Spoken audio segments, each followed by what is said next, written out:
There's a strange symmetry to it all. The play and the player. The moment and the man. The play saved the championship season. The moment saved a life, when both, by all rights, should have led to disaster. It's 2002, and unbeaten Ohio State, the David of the college football season, is nearly 3/4 into what could be a monumental upset of unbeaten Miami. The Buckeyes lead 14-7 in the Fiesta Bowl National Championship game, staring down the goal line at the Miami 7. It's first and goal, and Ohio State quarterback Craig Krenzel play fakes and looks into the end zone for tight end Ben Hartsock. The throw was behind Hartsock, and Miami star safety Sean Taylor peels back, picks off the errant pass, and begins to streak out of the end zone. The fastest player on the field, Taylor is a blur. By the time he hits the 20, there's only one man left who can stop him. Maurice Clarett. From Saturday Down South, in partnership with Texas Pete Hot Sauce, I'm Matt Hayes, and this is Saturday Lives Forever, a college football podcast where the stars of yesteryear come to life.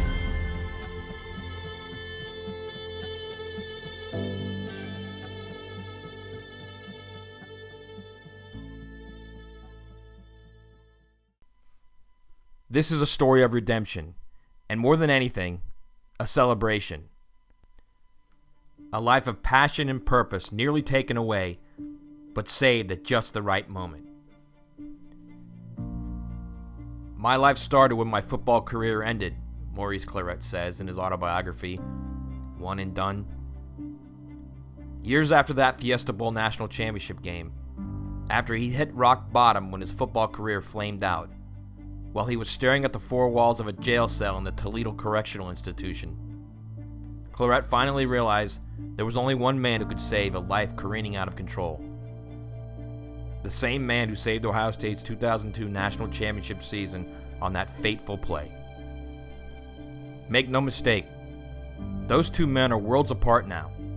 The All-American at Ohio State with the sports world at his fingertips, and the man who today barely watches college football and calls himself a social entrepreneur and is one of the most sought motivational speakers in sports. They all need the same thing, someone to reach inside with a strong hand, grab the ball of life, and yank it away to reveal the truth. The undeniable living proof that is Maurice Clarett. It all began to unravel for Clarett after that fateful night in the desert in Arizona. Taylor was racing past the Ohio State offense and had the speed and angle on everyone to turn the interception into 6 points and change the complexion of the biggest game of the season. Then Clarett reached into Taylor's midsection with his strong right arm and grabbed the ball. As they fell to the ground, Clarett wrestled the ball from Taylor and saved a certain pick six, a loss of momentum, and who knows what else from the supremely elite Hurricanes. 4 plays later, Ohio State kicked a field goal to go up 17-7. Just how important was that Clarett strip and recover that led to those 3 points? Miami tied the game at 17 on the last play of regulation, a 40-yard field goal that would have won the game, but for Clarett's remarkable play. But it was so much more than that national championship game. It was the way this unique freshman tailback from Youngstown energized a program that hadn't won anything of significance in decades, its last national championship in 1970. Clarett's season was, in a word, phenomenal. He had 1,341 yards from scrimmage and 18 touchdowns, despite missing 3 full games and the majority of a 4th with various injuries. In the season opener against Texas Tech, he ran for 175 yards and 3 touchdowns on just 21 carries. And after he barely played in Week 2 in a rout of outman Kent State, top 15 Washington State came to Columbus, and Clarett didn't disappoint. Clarett had 230 yards rushing on 31 carries and scored 2 touchdowns. It was a career best day, and one of the 7 times he rushed for at least 100 yards in 10 full games. He was so good, so quick, college coaches and NFL scouts declared him ready for the NFL, an otherwise absurd statement that rarely, if ever, was heard.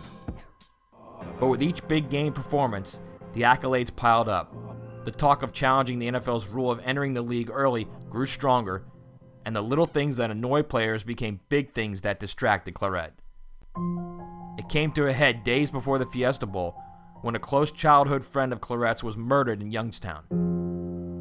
Clarett wanted to leave Phoenix and return to Youngstown for the funeral, but couldn't because NCAA rules prohibited Ohio State from paying for Clarett's plane ticket. Clarett, who shared a single-family home growing up with his mother, grandmother, 2 brothers, and 11 cousins, had to pay for the ticket, and only then could Ohio State petition the NCAA for reimbursement. In other words, he wasn't leaving Phoenix for his friend's funeral.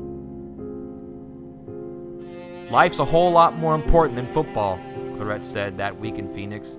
It's just a game. Days later, Clarett would play his final game at Ohio State. Days before the beginning of his sophomore season in 2003, Ohio State suspended Clarett for a year after he allegedly received improper benefits. It didn't take long for Clarett to leave school and hire an attorney and challenge the NFL's underclassmen rule in federal court. He lost. A year later, he showed up at the NFL Combine with the rest of his draft-eligible class and was nearly 30 pounds overweight. He was drafted in the 3rd round by the Denver Broncos, but was cut before the start of the 2005 season and never played it down in the league. 4 months later, on New Year's Day 2006, police said Clarett robbed 2 people outside a dance club in Columbus. 8 months later, while waiting for his day in court, Clarett was arrested again, this time for leading police on a high-speed chase. When Clarett was finally stopped, police found a loaded AK-47 assault rifle, 2 loaded handguns, and a bottle of Grey Goose vodka. Clarett was sentenced to 7.5 years in prison and served 3.5.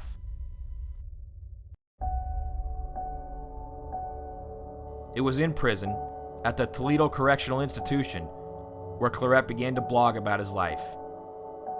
He wasn't allowed access to the internet, so he would send his blog to his girlfriend, who would then post it online. He eventually founded the Red Zone, a behavioral health agency in Youngstown designed to provide mental health services for the needy. He has become a highly sought motivational speaker, preaching to young people the ills of fame, fortune, and self-involved living. 3 years ago, South Carolina coach Will Muschamp invited Clarett to speak to his Gamecocks team. "Incredibly raw, incredibly real," Muschamp said of Clarett's speech. "I was thinking, well, this would be good for our guys to hear his story of redemption. By the time he was done, I said to our staff, hell, everyone in this world needs to hear his story." Sometimes life is a blur, streaking by and careening off course when you least expect it. And sometimes you reach out and wrestle it under control before it's too late. There was only one man who could stop Maurice Clarett, and he did it just in time.